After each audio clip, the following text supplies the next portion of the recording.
Zion National Park is known for its breathtaking cliffs, but also for the things that may be lurking just out of sight, waiting for the perfect moment to steal your breath away, forever.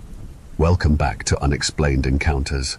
I'm your host, Darkness Prevails, and lately, allergies have been wrecking me both inside and out.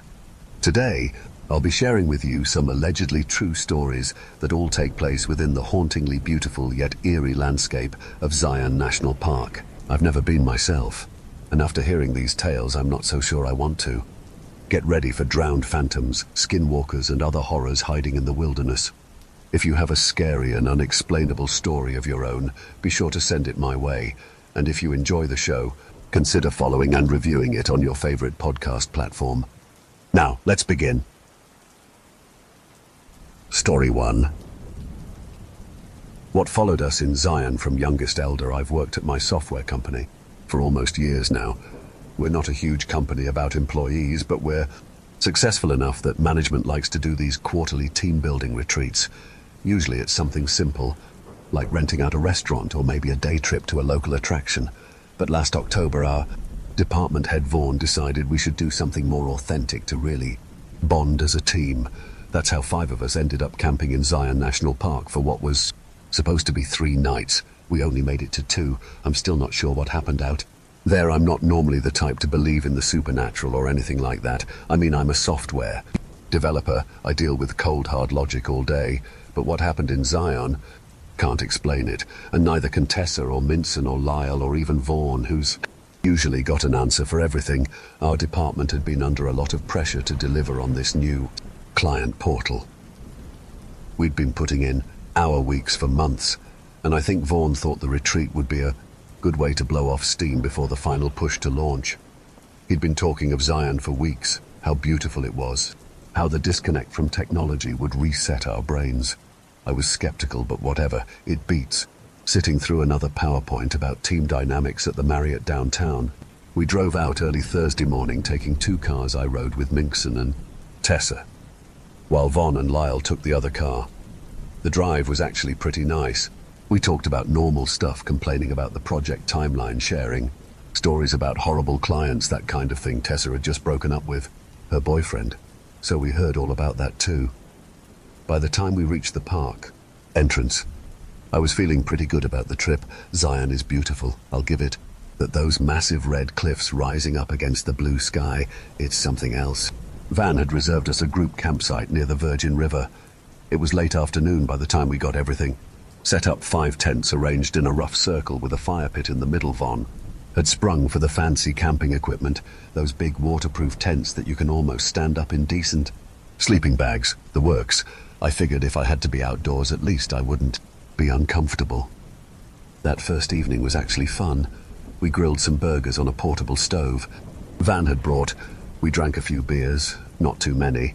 Van was strict about that and just relaxed around the campfire. It felt good to be away from screens and deadlines.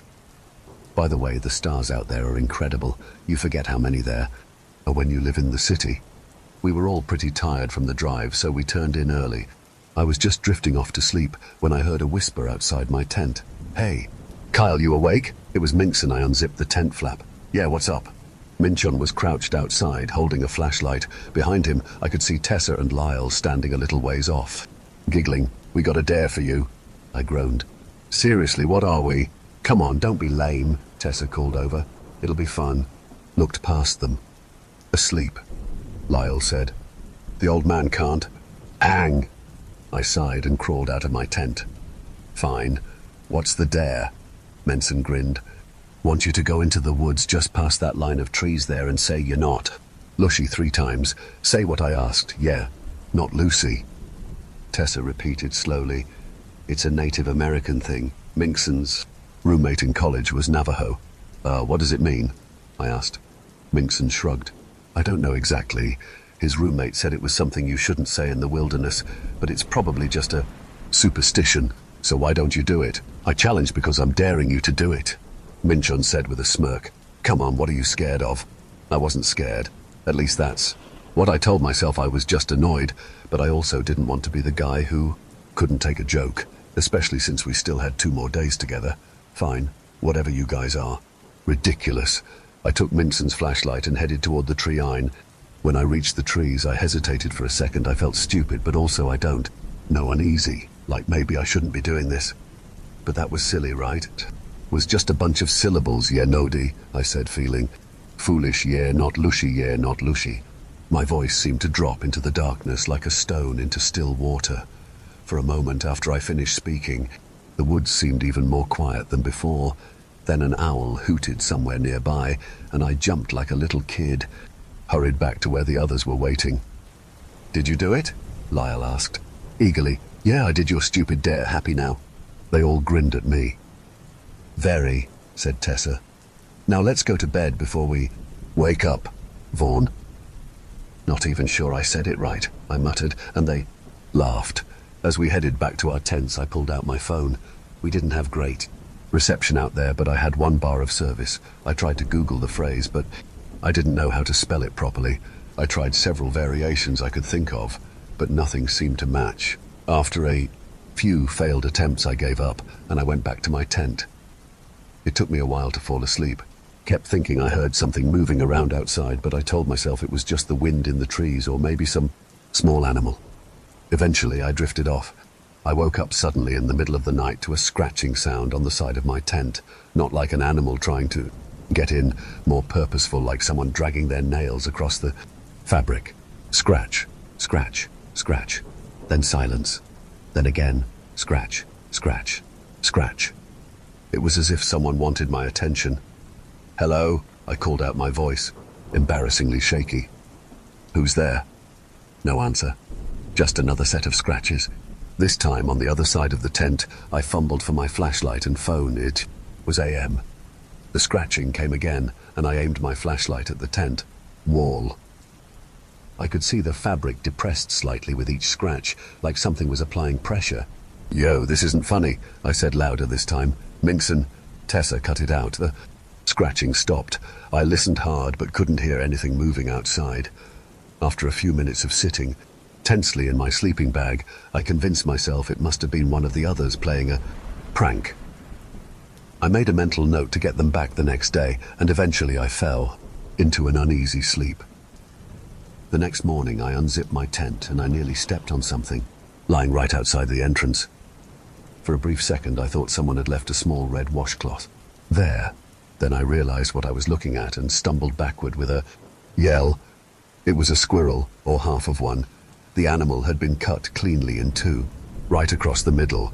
The front half head, front paws, and part of the torso was placed neatly at my tent door, the fur still glossy, the small black eyes staring at nothing. There was surprisingly little blood. What the heck? Lyle had emerged from his tent and was staring at the grisly discovery. "Is that a squirrel?" Soon everyone was crowded around looking at the half animal with expressions ranging from disgust to fascination. "Had to have been a coyote, I guess," Vaughn said, though he looked a tad bit worried. "They do leave behind kills. Sometimes." "Do coyotes cut squirrels in half?" I said. "Then leave them at people's doors? Maybe some weirdo hikers played a prank," Tessa suggested, but she didn't sound convinced. I looked at Minkson. "Did you guys do this? Is this part of the dare?" Minkson held up his hands. "No way, man. That's messed up. We wouldn't do something like that." I believed him. Minchin could be annoying, but he wasn't cruel. Van took charge using a stick to move the squirrel remains away from our campsite. We all watched as he buried it under some rocks a good distance away. When he came back, he tried to act like everything was normal. "All right, guys, let's get some breakfast going. We've got a big hike planned today." I pulled him aside. "Hey, you sure we shouldn't just pack up and head back early?" He frowned at me.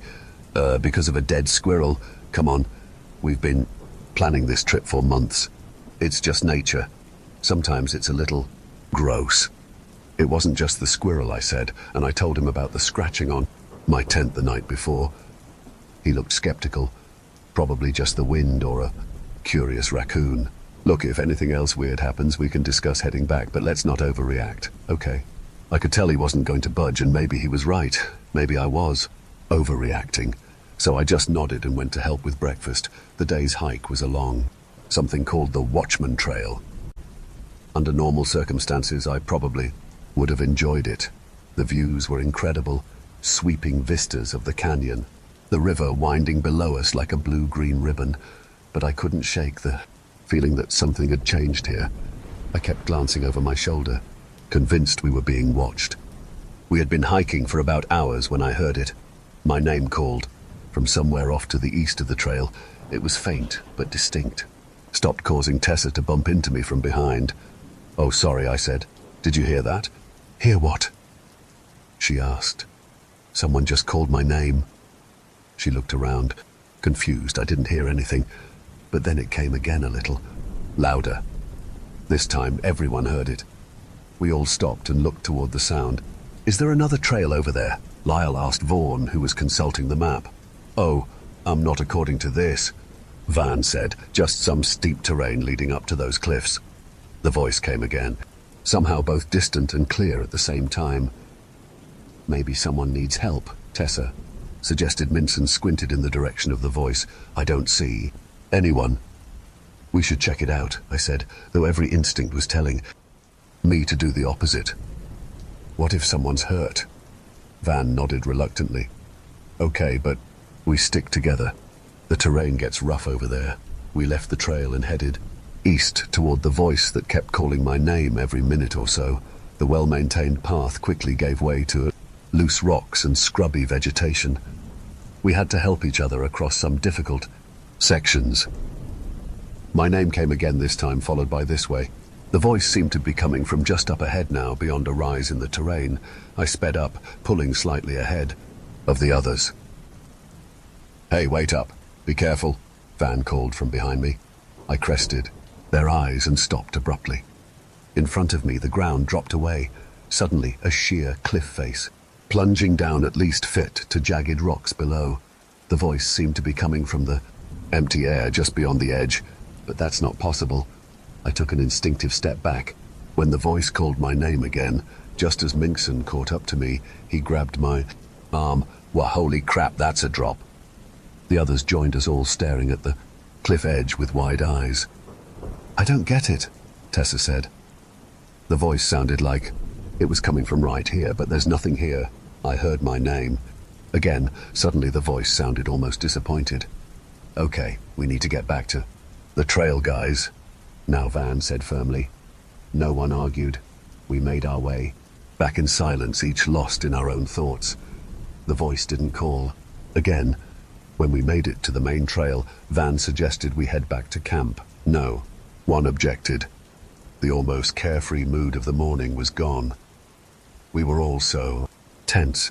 We hiked back, mostly quiet that evening around the campfire. We tried to rationalize what had happened. Must have been some kind of weird echo. Lyle scratched his chin.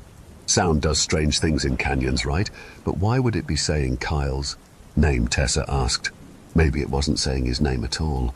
Maybe it was saying something else that just sounded like Kyle. Minkson said. I didn't buy any of that, but I didn't have a better explanation. I told them about trying to Google Yodushi the night before. Wait.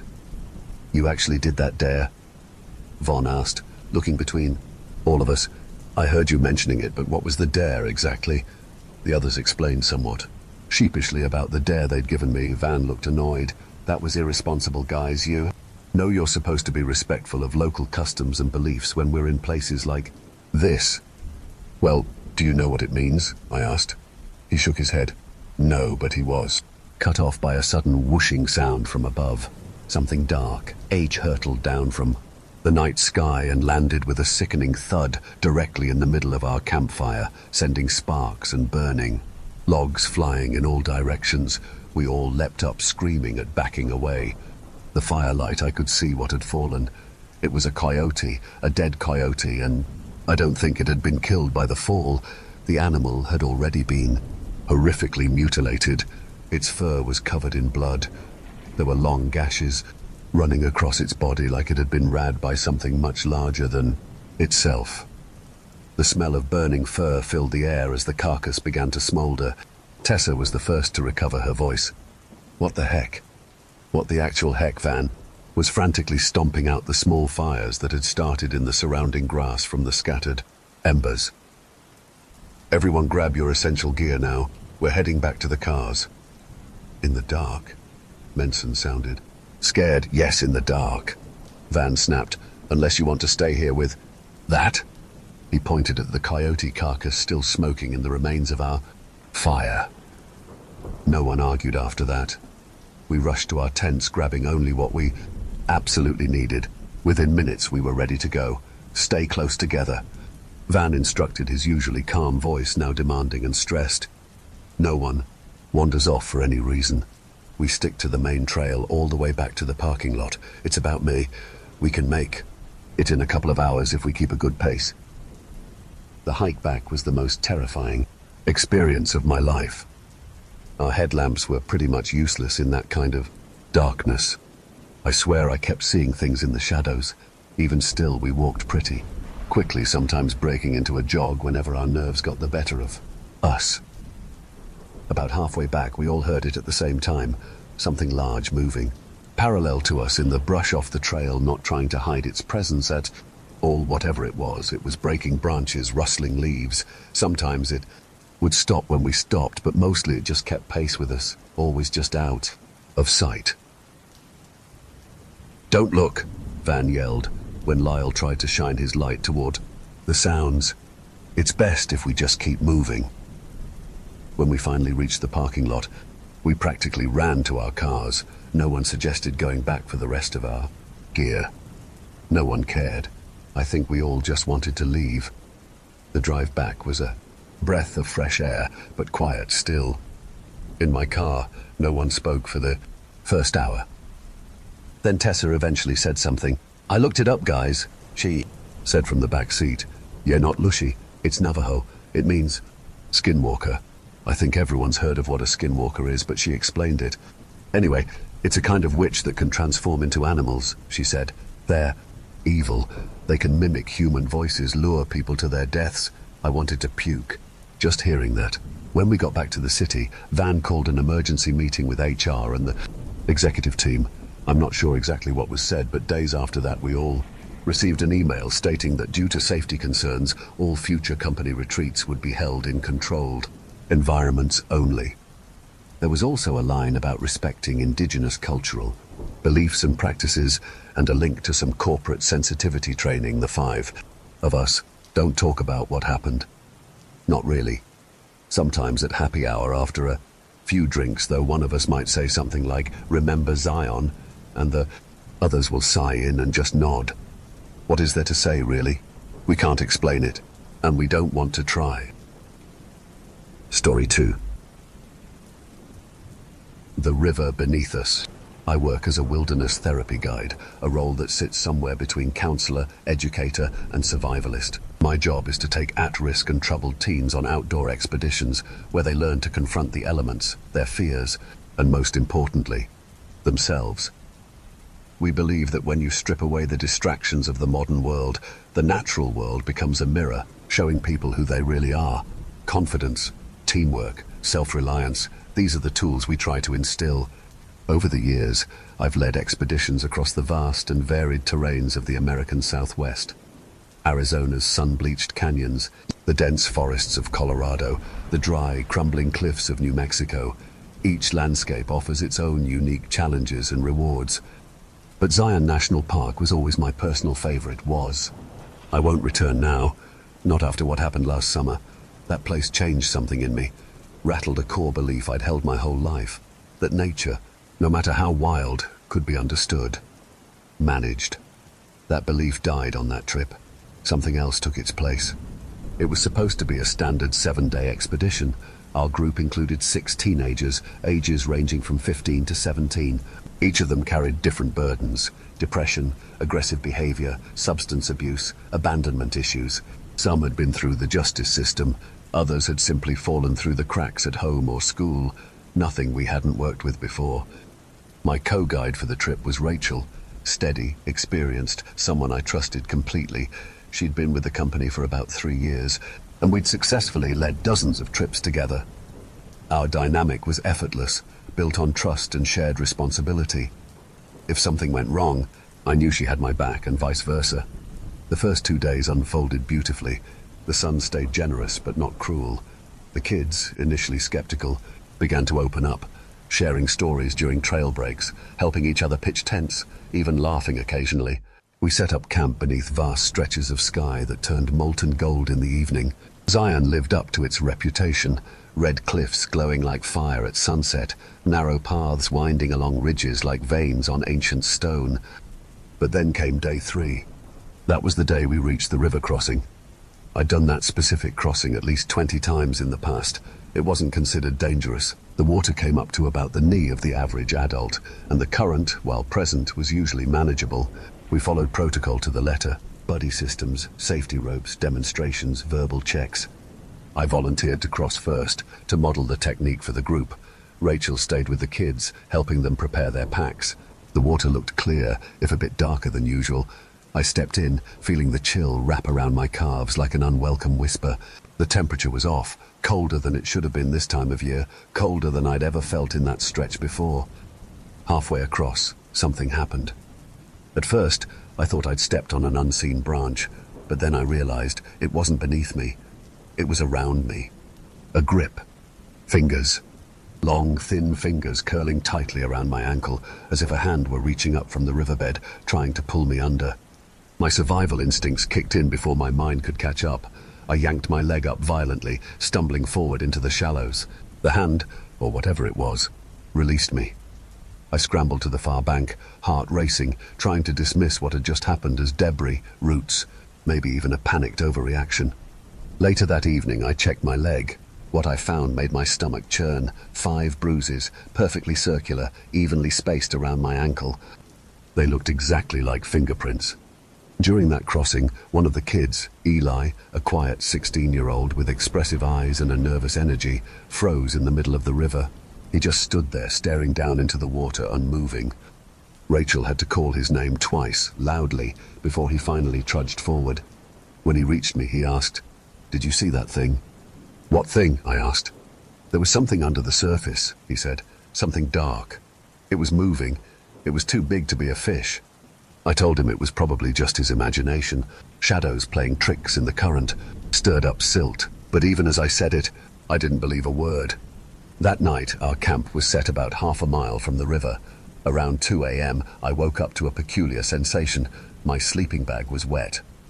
Not soaked, but damp, moist, as if someone had misted it with a spray bottle. The weirdest part was that nothing else inside the tent was wet. Not my gear, not the tent walls, just the sleeping bag. I was still puzzling over it when Rachel came up and whispered, "Eli's missing." We found him 10 minutes later. He was barefoot, walking through the scrub in a straight line toward the river. His eyes were open, but vacant. No recognition, no fear. It was like he was moving in a trance. Classic sleepwalking behavior, except Eli swore the next morning he had never sleepwalked before in his life. "I've never done that," he insisted. "Not ever." That morning, something even stranger occurred. We were all seated for breakfast when the sound of rushing water suddenly filled the air. It was loud, violent, like a flash flood roaring by. But we weren't near the river anymore. We were on high ground, no water in sight. The sound lasted maybe 30 seconds, then dead silence. I needed answers. After breakfast, I hiked alone back toward the ranger station under the pretense of checking the weather. But my real goal was to ask about that river. The ranger on duty was an older man with sun-beaten skin and a skeptical but kind demeanor. When I mentioned where we'd crossed, he simply nodded. "That stretch has a history," he said. "History of what?" I asked. "Accidents, drownings, mostly experienced swimmers." I asked why that would be. He shrugged. "Currents can do strange things. Some people who survived say they felt pulled, but it's probably panic. That water's deeper than it looks." On my way back, I ran into Joseph, a local Paiute guide who sometimes worked with our company to lead cultural sessions. I mentioned the river crossing. His face darkened immediately. "That place is no good," he said. "Why?" I asked. "The water there is heavy," he said, but wouldn't explain further. Only told me his people had avoided that section for generations. He wouldn't even walk near it. When I got back to camp, Rachel told me some of the kids' personal items had gone missing, specifically a watch, a pocket knife, and a woven bracelet. An hour later, we found them. They were lying in a small puddle of water behind a large boulder, a puddle that hadn't been there before. The ground was dry all around it. That puddle shimmered strangely under the sun. That night I took first watch. At midnight I was checking the perimeter when I reached a small creek. I paused. In the reflection of the water, I saw what looked like a hand reaching up. I stepped closer, and the image vanished. But then came the splashing. Further downstream, steady, measured, something walking through water. I scanned with my flashlight. Nothing. No movement, no animal, but the sound continued for several seconds, then stopped. The next morning brought a warning from the rangers. Storms were brewing upstream. We needed to move to higher ground immediately. The new route added miles of steep terrain. As we hiked, Zach, a quiet, observant kid, pointed at a dry rock. "Why is that wet?" he asked. I looked. Footprints, fresh, wet footprints forming on dry stone, one after another, moving toward us, then vanishing. That was when we truly began to fear. Later, Mia, a tough, skeptical girl, suddenly collapsed. She was choking, coughing violently. When she caught her breath, water trickled from her lips. Not tears, not spit, river water. "I didn't drink from the river," she gasped. "I only drank from my bottle." Then came the lightning, and in the brief blinding flash I saw it. Far below, by the river's edge, a figure, tall, motionless, facing us, a silhouette that vanished as quickly as it appeared.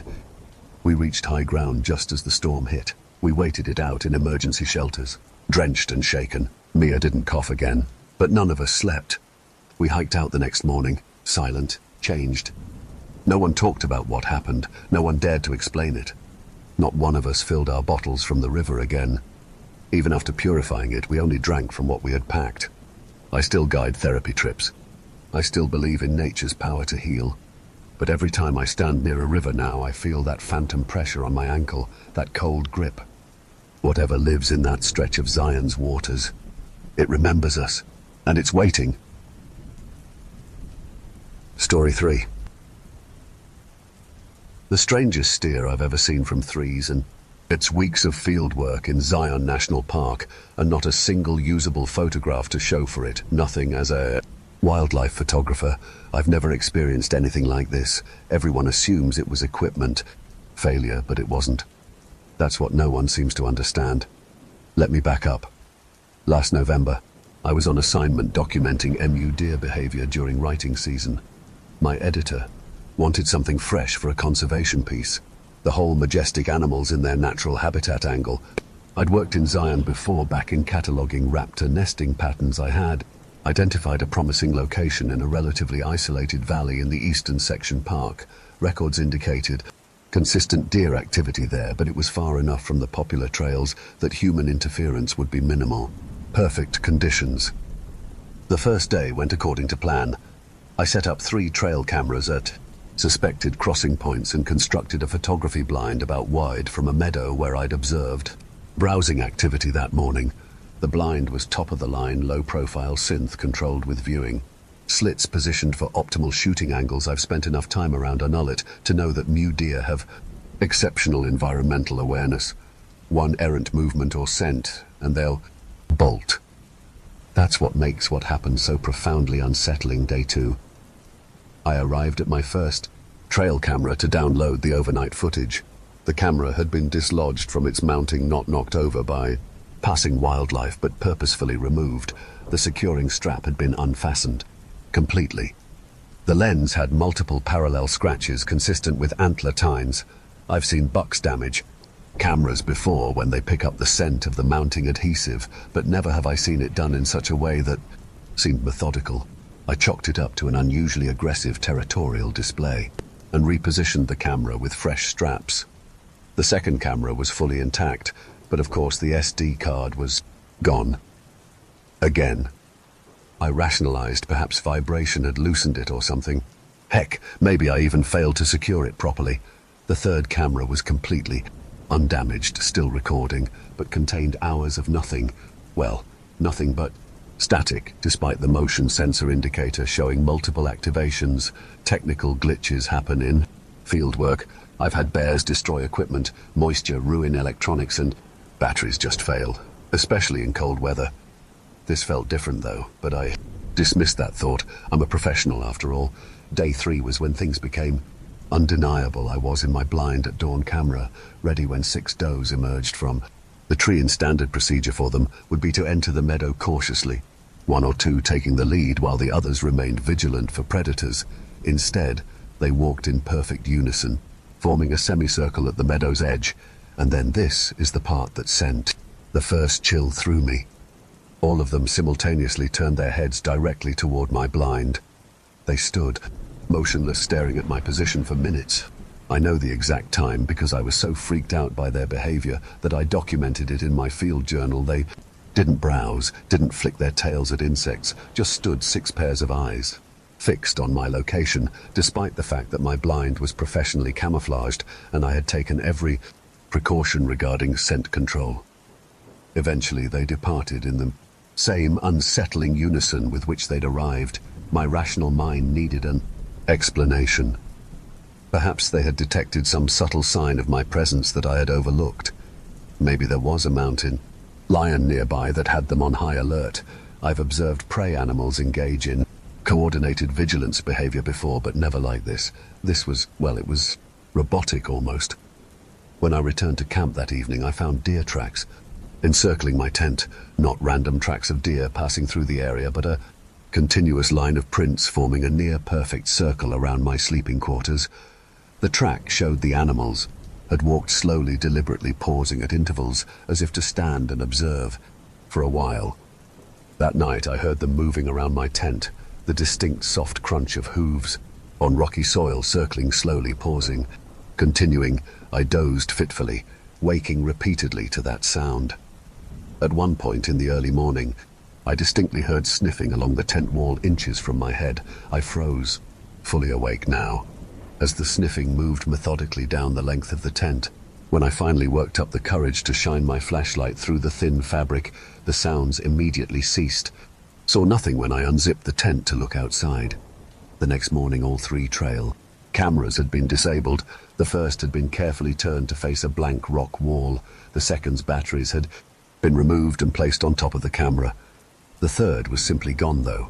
That one had been secured with a steel cable lock designed to prevent theft. The lock was there, though, intact and still closed, but no camera.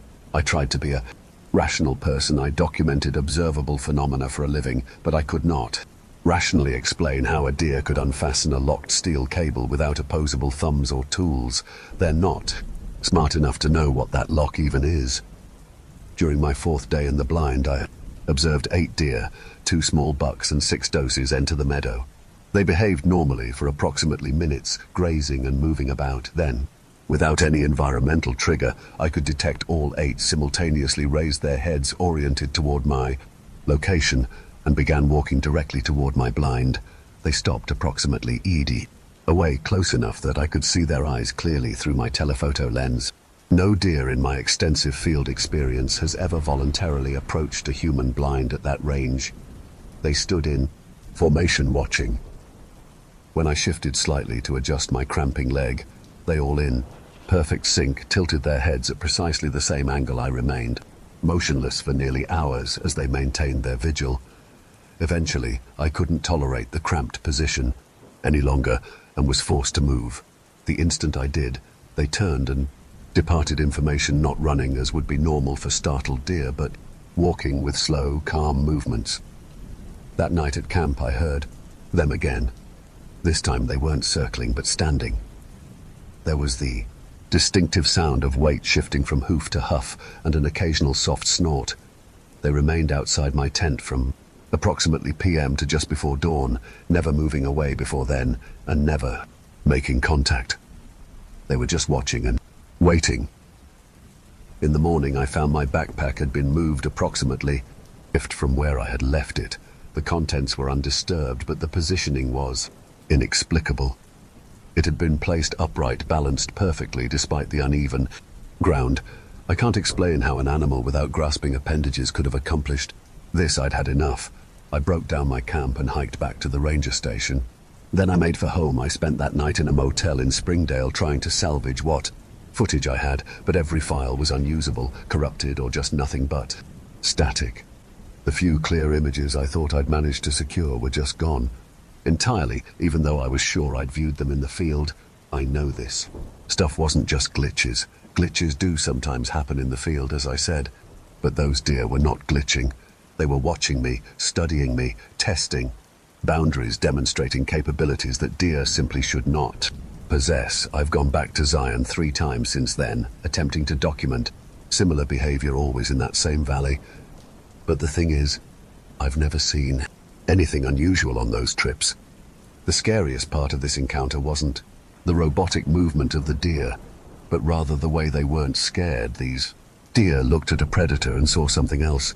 Maybe they were trying to tell me that they did not want to be documented. The man of my nightmares from L. Story 4. Tadisha. I used to think Zion National Park was the most beautiful place on earth. That was before our family trip last summer. Now I can barely look at the photos without feeling my stomach turn. My husband Tom had been planning the trip for months, a chance to disconnect from our devices and reconnect as a family. Our daughter Lily was, and increasingly wrapped up in, her own world of friends and social media. Our son Ethan was, and obsessed. With video games, Tom thought a week in nature would do us all good. I agreed, though camping has never been my favorite activity. We rented a pop-up camper. Rather than tent camping, Tom called it glamping and teased me about needing a real mattress, but I was grateful for the solid walls in the little kitchenette. We set up at Watchman campground, which gave us easy access to the park. The first 2 days were just as beautiful as the brochures promised. We hiked the Emerald Pools Trail, waded in the Virgin River, and took dozens of photos of the towering red cliffs against the blue sky. On our 3rd day, we decided to tackle part of the West Rim Trail, not the full Angel's Landing hike, with its notorious chain section, which Tom wanted to do, but I absolutely refused to let Ethan attempt. Instead, we planned to go as far as Scout Lookout, and then turn back. The views were supposed to be spectacular.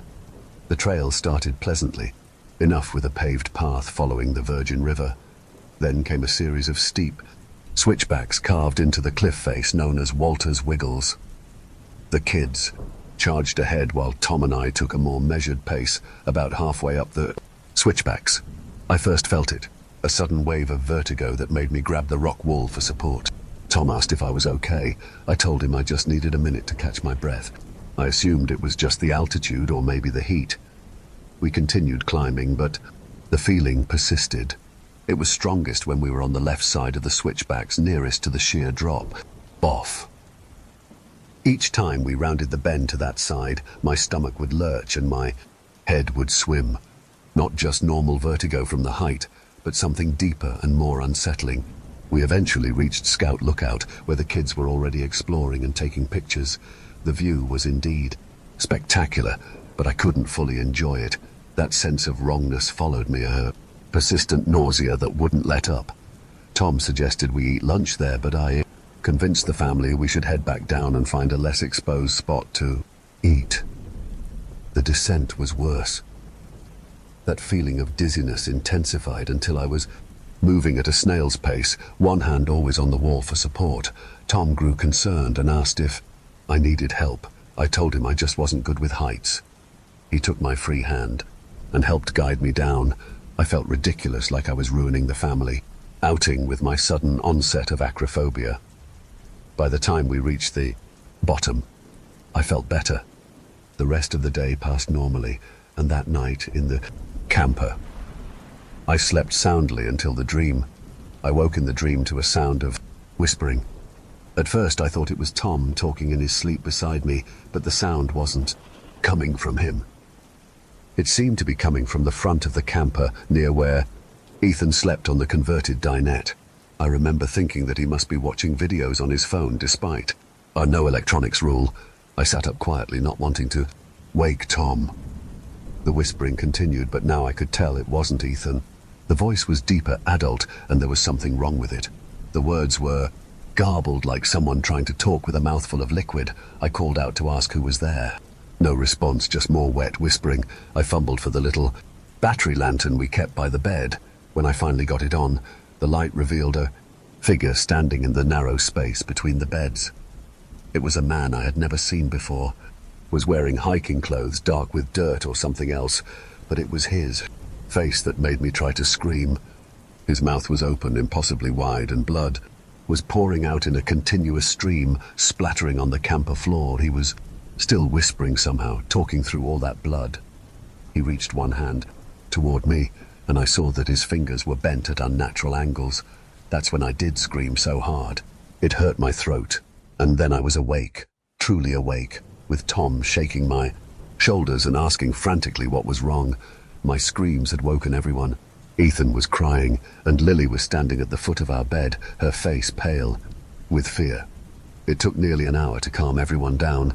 I apologized repeatedly for scaring them, explaining that I had a nightmare but couldn't remember the details. That was a lie. I remembered everything, but it seemed so bizarre and frightening that I didn't want to share it, especially with the kids already spooked. Tom suggested we could take a rest day, but I insisted I was fine. It was just a bad dream, probably brought on by my strange experience on the trail. The kids were excited about hiking to the Narrows, and I didn't want to ruin their trip because of a nightmare. So the next morning we set out. Again, the plan was to take the riverside walk to the entrance of the Narrows, where the kids could wait in the water. To get there, we had to take the shuttle to the Temple of Sinoava stop. As we rode, I found myself growing increasingly anxious. I told myself it was just residual unease from the nightmare.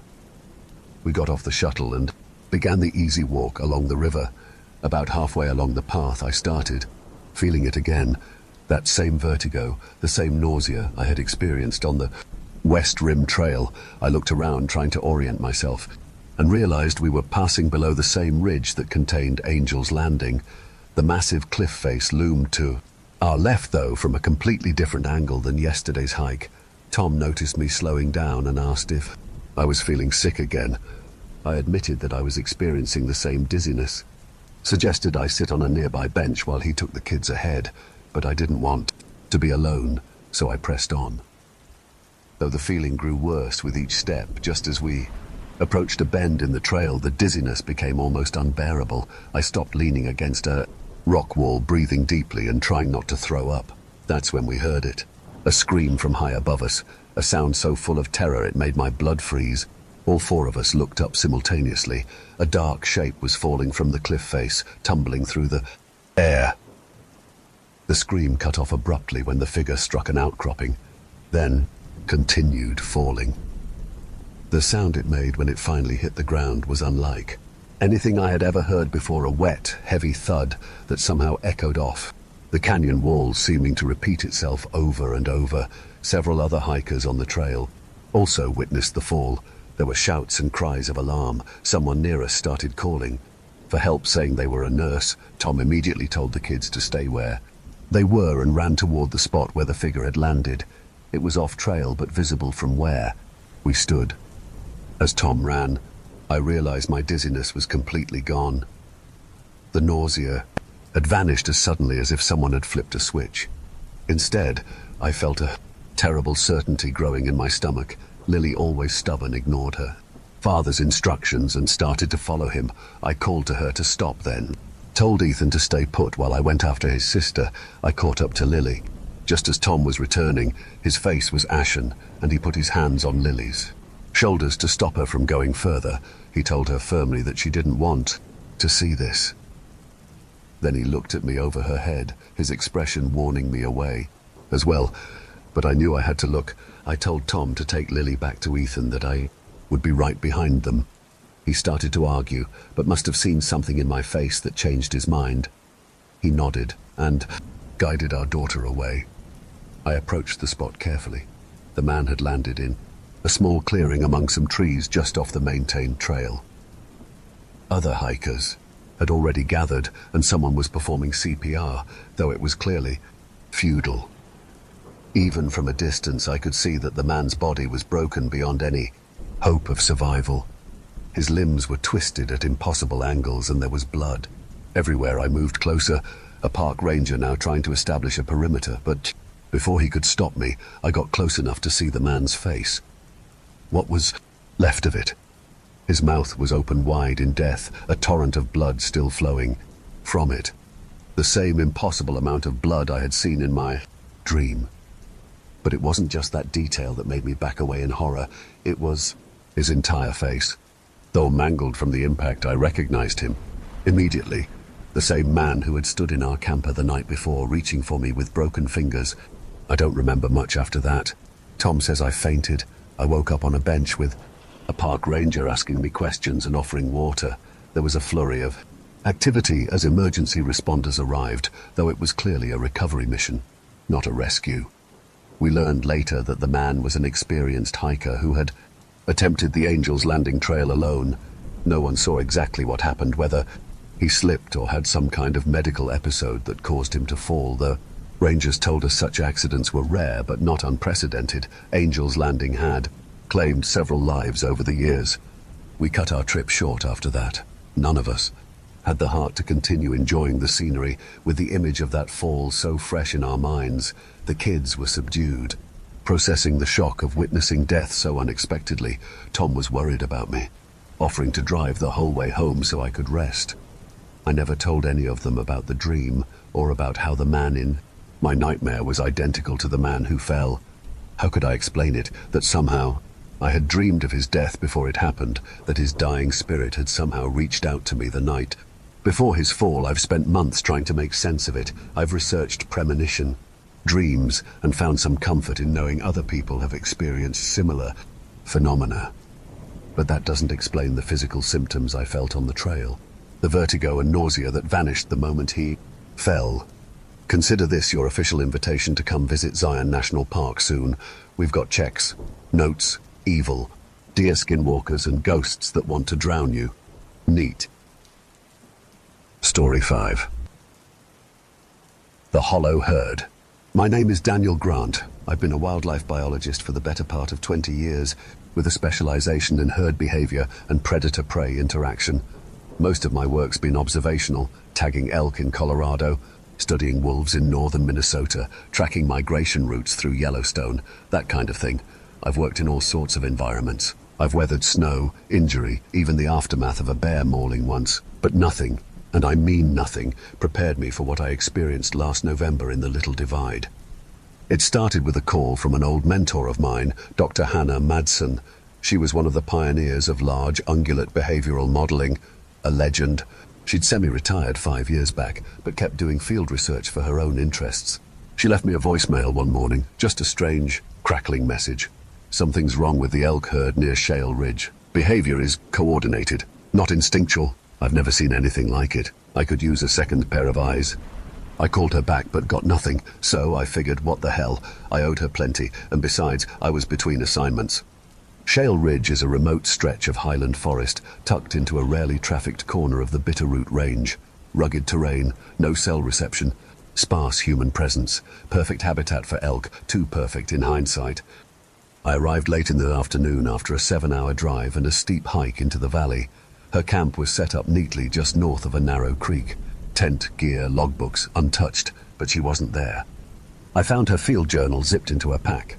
The last entry was 4 days old. It read, "They encircle at night, 4 times now. They stare into the tent, no fear, no movement unless I move. Static on trail cams. Tracks impossibly perfect. We'll try drone tomorrow." The drone was still packed, fully charged, untouched. That's when my stomach twisted. I stayed the night at her camp, hoping she'd just gone deeper into the woods, but that night was not quiet. Around 2 a.m., I heard them. Not distant hooves or scattered calls, but movement, purposeful, circling, something pacing just outside the tent. I held my breath. My mind tried to rationalize, bear, maybe a pack of coyotes, but the rhythm wasn't right. It was slow, deliberate. I couldn't make myself unzip the tent, not until sunrise. When I did, there were tracks. Elk, dozens of them, but not scattered, not grazing paths. A perfect ring, completely encircling the tent. Each hoofprint clean, deep, deliberate, equidistant from the next. I followed the trail about 10 yards before it simply stopped, like they'd vanished. Over the next 2 days, I tried to work.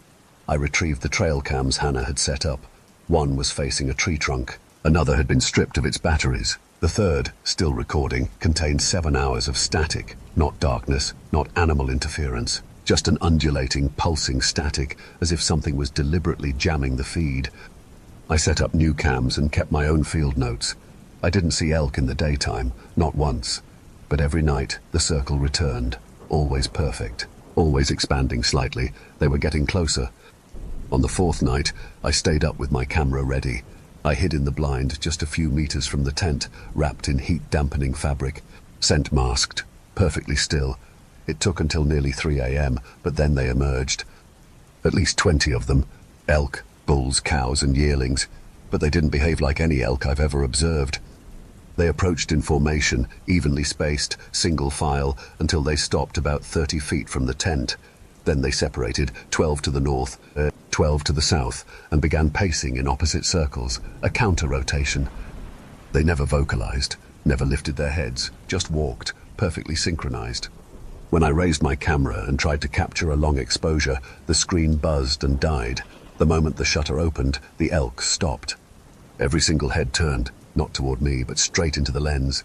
They couldn't have known where I was. I was hidden, silent, scent-controlled, but they knew. And then they all moved at once, one synchronized step forward. I ran. I made it half a mile down the ridge before I realized I was being followed. Not chased, not hunted, just followed, the occasional cracking of brush, the sound of shifting weight on damp leaves, always 10, maybe 15 paces behind me, never gaining, never falling back. When I finally reached a ranger outpost and reported Dr. Madsen missing, they organized a search. They found her pack, her tent, her field notes, but not her. No blood, no signs of struggle, just one final fresh circle of tracks around her tent. 57 hoofprints, all perfectly spaced. I returned to my office and submitted my report. Most of it was ignored. I tried to share the trail cam footage, but the files were corrupted, every one of them. Static, whispers on the audio track. Once, I thought I heard my name. I didn't sleep well for weeks after that. Then, 2 months later, I got a package in the mail. No return address. Inside was one of Hannah's SD cards. I hesitated, but I loaded it. There were just 2 files. The first showed her speaking directly to the camera, eyes wide, exhausted. She said, "They're not animals. They're not a herd. They're a system, a structure, watching, mimicking life. I think they let me see them. I think they want to be understood, or obeyed." The second file was a still image. A shot of the full herd, arranged in concentric circles, facing inward. In the center was something I still can't fully describe. It looked like a tree, or a sculpture made of antlers, but it had too much symmetry, too much purpose, like it had grown from the earth to lead them. I've tried to forget. I've tried to rationalize, but every time I walk into a forest now, I watch the tree lines. I listen to the wind for that silence that means they're near. I haven't gone back to Shale Ridge. I don't know if Hannah's alive, but sometimes I wonder if she didn't just disappear. Maybe she joined them. Story 6. The eyes in the pine field. I'm not supposed to talk about what happened in Fosswood. I signed a federal disclosure agreement, twice. But there's something about silence that eats a hole in your gut if you let it fester. And this hole's been festering for almost a year. My name's Clara Hewitt. I'm a wildlife ecologist. I spent a decade working for various universities and conservation agencies, eventually ending up on a joint federal-private project to study abnormal predator migration in northern Oregon. That was the public excuse. Internally, the contract only referred to Category 4 anomalous dispersal behavior. I didn't ask questions at first. The pay was excellent, the gear top tier, and my co-lead, Dr. Miguel Fenner, was a solid colleague. He'd worked with the USGS before, mostly in remote tracking and wildlife stress behavior modeling. Fosswood wasn't on any official map, just a patch of protected pine forest near the Cascades, marked only by a set of GPS coordinates and a chain-linked fence that extended for miles with no signage. We were told to ignore the fence and set up camp inside. No towns within 20 miles, just trees, thick, quiet, and ancient. Our mission was simple: tag and observe regional fauna for 2 weeks, document any abnormal movement patterns, and report to a black site lab stationed off-site via satellite uplink. The first 3 days were normal.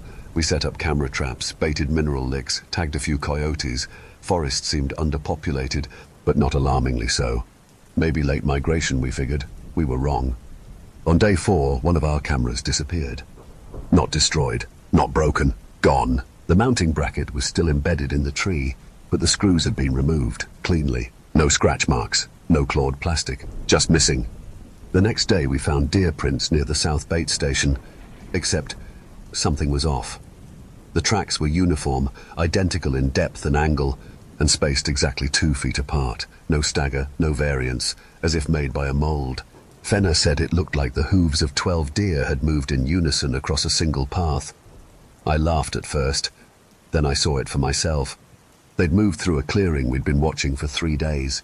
No camera captured it, no sound was recorded, but the tracks were there, and not just any path. They'd moved in a spiral, inward, tightly coiled. At the center was the dead fox. Its body wasn't torn or eaten. It was intact, except its eyes were gone, and its tongue had been pulled straight out of its mouth and tied into a knot. It looked ritualistic. The ground around it was trampled with the same perfect cloned hoofprints. We filed a report with the uplink. That night, the response came in a single encrypted line. Remain in position, continue observation, do not engage. That was the first time I felt afraid. On day 6, I woke up to find Fenner already outside the tent, standing perfectly still, just staring into the trees. I asked him what he was looking at. He said, "I think they know what we are." He wouldn't elaborate. Later that day, he showed me something disturbing. He'd been reviewing the time-lapse footage from one of the remaining working cameras. It was aimed at a mineral lick near a low ridge. From 2:13 a.m. to 2:57 a.m., there was no movement, but in frame 4992, just for a split second, a line of figures appears at the edge of the forest, just barely visible in the moonlight. They weren't deer.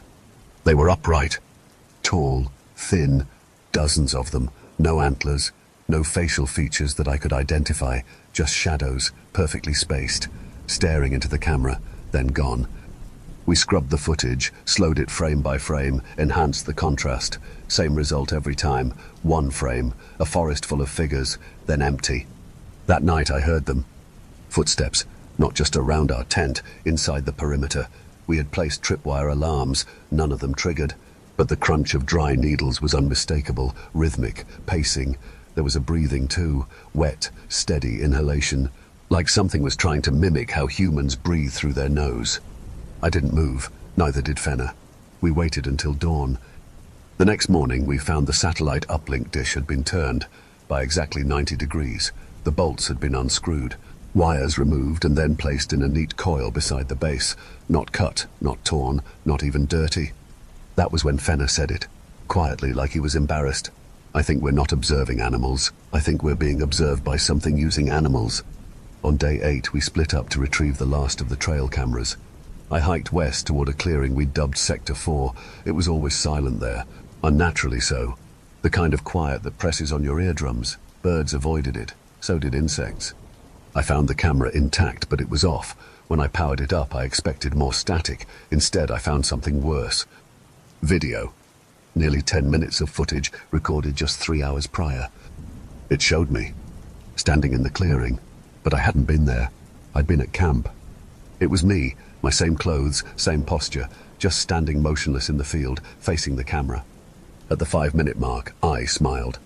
At 6 minutes, I began walking toward the lens. I reached it by 8 minutes. At 9:43, the footage cuts to black. No audio. I ran back to camp. I was panicking, trembling, clutching the camera like it would bite me, but Fenner wasn't there. His tent was gone, collapsed and dragged 6 feet north. Inside it, his gear was untouched. His notes were left open to a blank page. His boots were missing. That night I stayed awake with a fire burning high. I didn't sleep. At 3:12 a.m. I heard something outside the ring of light. Not footsteps this time. Whispers. They were saying my name. Not in a voice I recognized, not quite human, like the mouth making the sound wasn't built for speech. "Clara!" They said it slowly, repeatedly, mockingly. And then a shape stepped into the edge of the firelight. A deer, except it had too many joints in its legs, and the eyes were wrong, pale, colorless, almost glowing from within, and it didn't move like a deer. It tilted its head too far, too smoothly, its neck stretched like it was on a hinge. It stood there for minutes, watching, then turned and walked backward into the dark. I left Fosswood at first light, abandoning the project, the camp, everything. I hiked until I found a ranger station, but it was empty, old, dusty. The phone line was cut. I kept walking until I reached a road, flagged down a logging truck, and never looked back. 2 weeks later, I got a letter. No return address. Inside was a single Polaroid. It showed me, standing in the clearing again, facing away from the camera, arms slightly raised. On the back, in shaky block letters, was a message. They're learning how to wear us.